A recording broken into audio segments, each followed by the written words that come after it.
विश्वामित्र जी का यज्ञ संपन्न कराने के लिए श्री राम लक्ष्मण जी ने वहाँ के जो राक्षस थे उनका वध किया। जब राक्षस पूरी तरीके से समाप्त हो गए उसके बाद विश्वामित्र जी ने श्री राम जी से कहा, आपने ये तो धनुष यज्ञ तो पूरा कर दिया है, लेकिन अब आपको एक धनुष यज्ञ है, क्या आप वहाँ पर चलना पसंद करेंगे? वहाँ पर धनुष का यज्ञ है मिथिला में। श्री राम जी ने कहा, जैसी आपकी आज्ञा। दूसरे दिन श्री राम और लक्ष्मण श्री विश्वामित्र जी के साथ चल पड़े धनुष यज्ञ के लिए। थोड़ी दूर आगे बढ़ते हैं तो वहाँ पर श्री राम जी को एक शिला दिखती है, खंडहर नुमा एक मकान सा दिखता है, आश्रम सा। श्री राम जी वहाँ पर ठिठक से जाते हैं और कहते हैं गुरु जी से, गुरु जी ये जगह कैसी है? ये तो कोई आश्रम मालूम देता है पुराना। ये जगह बहुत सुंदर तो नहीं है लेकिन बहुत पवित्र मालूम देती है। तो श्री विश्वामित्र जी ने कहा, ये गौतम ऋषि का आश्रम था और यहाँ पर उन्होंने अपनी पत्नी को श्राप दे दिया था।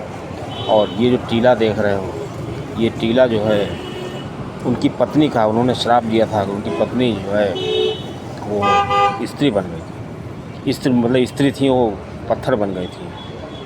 और जब आपके चरण रज का स्पर्श होगा तो ये पुनः स्त्री रूप में बन जाएंगी। विद्वान कहते हैं कि श्री राम जी ने उस टीले को चरण से स्पर्श नहीं किया था, अपने पैर को ऊपर ले जा करके जो धूल होती है वो वहाँ पर गिराई थी। उसी से जो टीला था वो स्त्री के रूप में परिवर्तित हो गया था। इतने दिनों बाद, इतने वर्षों से जो भक्त, जो स्त्री आँख बंद किए हुए हो और एकदम से सामने भगवान के दर्शन पा जाएं तो वो धन्य धन्य हो गई। और अहिल्या जी ने श्री राम जी से कहा कि मेरे पति ने मुझको श्राप नहीं दिया था।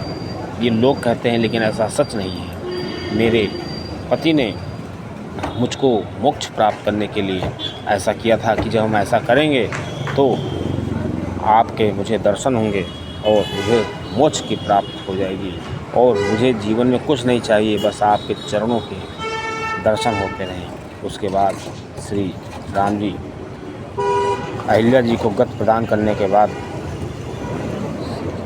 चलते हैं श्री विश्वामित्र जी के साथ। थोड़ी देर में वो मिथिला पहुंच जाते हैं।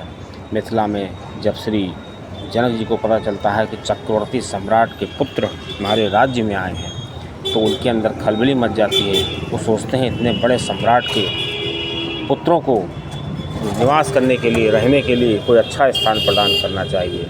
इसलिए श्री तुलसीदास जी लिखते हैं कि श्री जनक जी ने श्री राम जी को सुंदर, एक उनके पास एक भवन था, सुंदर महल था, उसमें श्री जानकी जी रहा करती थी क्योंकि जानकी जी को श्री जनक जी बहुत प्यार करते थे। तो जानकी जी का जो आश्रम था या जानकी जी का जो घर था, महल था, उसमें श्री राम, लक्ष्मण और श्री विश्वामित्र जी के ठहरने की व्यवस्था की गई।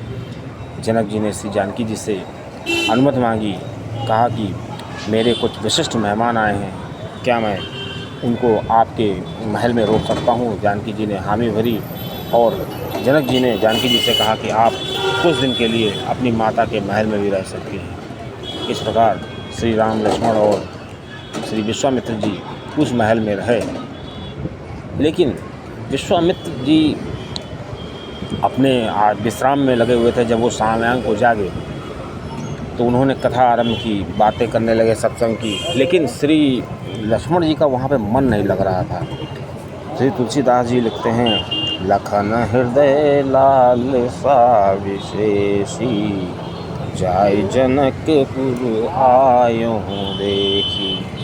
तो उसमें एक रहस्य की बात है कि पूरी रामचरितमानस उठा के देख लीजिए, कहीं पर भी लक्ष्मण जी को किसी चीज़ की लालसा नहीं हुई। क्योंकि उसका कारण है, विद्वान कहते हैं कि लक्ष्मण जी को लालसा हो भी कैसे सकती है, क्योंकि वो पूर्ण के साथ रहते हैं। राम पूर्ण है, तो जो पूर्ण के साथ रहता है उसके अंदर कोई लालसा हो ही नहीं सकती है। तो ऐसा क्या कारण हो गया कि जब वो जनकपुरी में गए तो उनको लालसा हुई कि मैं जनकपुर का दर्शन कराऊं। अब दोस्तों, जब जनकपुर के दर्शन कराने की बात आती है तो वो कहते हैं कि जो श्री लक्ष्मण जी हैं और श्री राम जी ये दोनों लोग अयोध्या में जन्म लिया था, लेकिन इनका भक्ति का अवतार